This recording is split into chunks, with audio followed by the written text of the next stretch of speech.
abdi Umar Faryadani.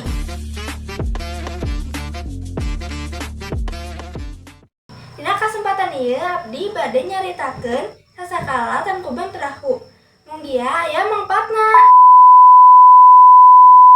Aya hiji wanoja anu kacida geulisna, jenenganana Dayang Sumbi.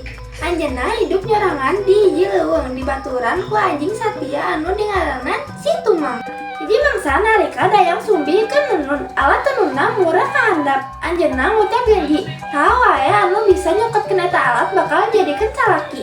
Teu disangka anu nyokotkeun eta alat teh Si Tumang. Sabenerna Si Tumang lain anjing biasa, tapi jalmaan hiji lalaki sakti.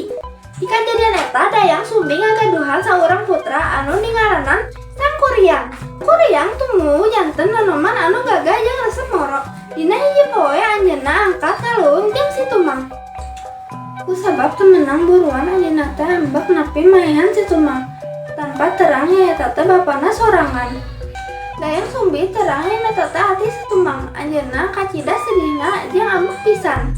Anjeunna tuluy ngusir Sangkuriang ti imah nepi Sangkuriang bara lama pisan. Sanggeus mangtaun-taun Sangkuriang mulih deui sarta patempuh jeung Dayang Sumbi tanpa Siliwanoh. Sangkuriang hayang nikah jeung Dayang Sumbi, tapi Dayang Sumbi masihan syarat kudu nyieun perahu jeung talada dina hiji peuting. Ku kasaktianna hampir hasil, tapi Dayang Sumbi nipu saolah-olah nyieun geus isuk. Napikah Sangkuriang ngambek sarta nendang perahu anu akhirna disebut Gunung Tangkuban Perahu.